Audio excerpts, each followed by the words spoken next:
Hey everybody, welcome back to the show. Happy Wednesday. Hope everybody's doing well. Getting ready for those that are joining us for the first time, or at least now. We'll be going on hiatus at the end of this week. We'll miss you. We've been talking about dilution of hours and how important it is for us to realize that so much of our life really is in our hands. But we don't have the ability to capitalize because we're not focused on the quality of every minute. We think we need more when really we just need to be focused more. And we all know this. We all have this. We take things for granted. We waste time in ways that we just can't believe. When we were younger, we were honest. We used to say we're killing time. We get older and we sort of fill up our day with more stuff, but if you really break it down, it's really killing time. You know, I remember Noach would tell a story. Noach Weinberg, of blessed memory, would tell a story of going on a city bus.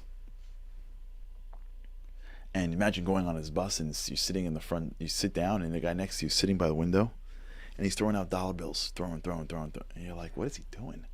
You're staring at the guy. 5 minutes, he chucked out like $50. 10 minutes, another $50. You're like, this is insane. The guy's throwing out dollars, just throwing out dollar bills out the window. After 15 minutes, the guy went through $150. You up to him, what are you doing, man? He's like, what's your business, not your money? Like, yeah, I know, but like, come on. I mean, have a little respect for the money. Like, it's not free. You're just throwing out your dollar bills. Like, don't you want to like save him or something?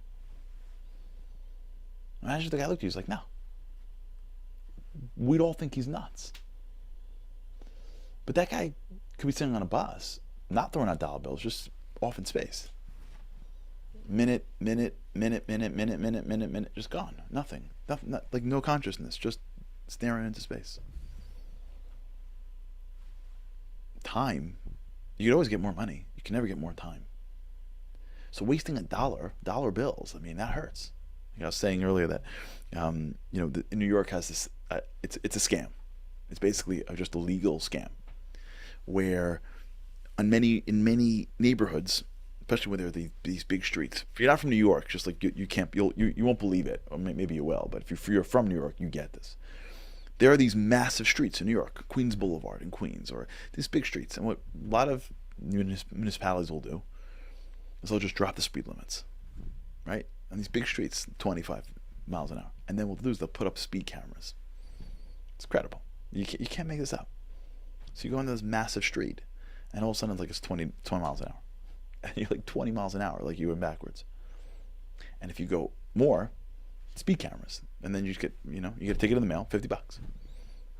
We're going to fight it. What are you going to do? $50. What are you going to do? You can go where? To downtown New York? Spend 17 hours waiting online for the judge to say no? You just pay it. It's a scam. It's just legal because they're in charge. Right? You get one of those things, it kills you all day. Right? And those who get these, you come home, you see it. You open it up, it's got a picture of your license plate, it says 42. You're like 42 miles an hour on an open, basically streetish type highway with no cars around. It was a 25. You were in a 25 zone. You're like, for real? And it kills you, $50.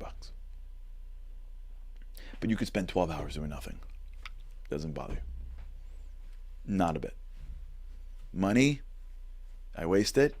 It bothers me. Time, I don't care.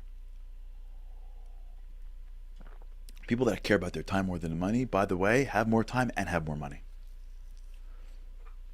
You want to be productive? Want a great exercise to do over the summer break? Start looking at your time like your money. Start creating a little bit of an accounting. If you're a lawyer, you've done this your whole life. Count your hours because you bill by the hour. So they used to give us pads of 7-minute increments. Count your hours. What'd you do today? What'd you bill? What'd you do? You walked? What'd you talk about? If we start to look at our hours and ask ourselves, how dilutive is my day? We find stuff. If you want to find the stuff that's really getting to you, look at where you're trying to control something and you can't. Because once you hook onto that, it's an emotional drain. because it bothers you that you can't do more. So you hook on, and then the drama builds. If you can do something, you're too busy focusing on doing. The energy generates itself. Doing generates energy. And if you can't do it, you just talk about it, you get frustrated by it, you're just draining. Someone sent me someone from the booth, I don't know, someone that's watching sent me a message. Remember we spoke about TV? Wasting your time on TV? They sent me a meme. It said, Lamborghini never advertises on television. You want to know why? Because nobody that watches television buys a Lamborghini. You can't afford a Lamborghini if you watch TV. Like the idea, that dilution of hours, and the more vigilant we are with our hours and our time, even if we're working, but where the energy is going and where am I putting my most productive use and when and how, it changes us. So I want to give you 2 ideas. Let's do the easy one first, and then maybe tomorrow we'll do the more complicated one. Many times in life, the things that create the biggest value for us are not the things that take the longest. They're the things that are the hardest. Many times in life, the conversations, the asks, the requests, the ideas, working on the dreams, taking those chances. Many times in life, the things that are the most valuable qualitatively are not the highest in terms of quantitative need. It takes a lot longer to go through 50 emails than to make one phone call to ask for that donation. It takes a lot longer to have 20 conversations about something than to just pick up the phone or to review the thing or to try, whatever it is. Many times in life, the reason why our hours are diluting is because we're avoiding the things that are really needed. And usually we avoid things that we're not naturally good at. So if you're more passive or more agreeable, you avoid doing things that assert yourself. If you're more confrontational, you avoid doing things that require your humility. If you have a hard time with math, you avoid doing things that have math in it. If you have a hard time with people, you avoid things with people in it. What happens in life is that when you look at your day, when you look at your week, there are a handful of things always that will bring the largest benefit to you.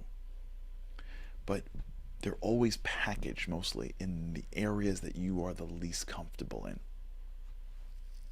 So asserting control where you can't is a better option. Because you know you can't, it drains you. Bad. Doing the things that you're okay at or you do, it feels good at the moment, doesn't take you anywhere.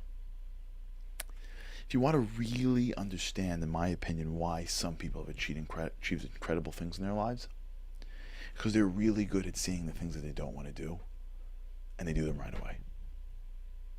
Their day begins and ends, but begins with those things that they don't want to do, that are not comfortable for them, that are not natural for them. And even if they're good at things, it's the things that take their good to great, or great to excellence. So when you think about dilution, and you look at it from a perspective of, wait, I got to work 45, 60 minutes to hour. I got to watch about all these energy drains. I got to focus on what I can do, what I can't do. But when I focus on that, what am I doing? The answer is usually in the things that you should but don't want to do. And it's probably more productive to do 3 or 4 things you don't want to do than do 20 things that you do that'll bring you very little results. All right, think about this. And tomorrow, let's sort of wrap up. All right, everyone have a great day. With God's help, I can't wait to see you again tomorrow. Living on a lifeline, the world doesn't ever seem to change. Looking for the sunshine, but you're caught up in the rain. It's like your eyes are wide open, but you cannot see. You're watching life pass you by like 1, 2, 3. Walking in destruction, the winds of life blur your vision. All the devastation forever feels like you're on the run, it's time. No one else can set you free, you're locked inside. And only you have got the key.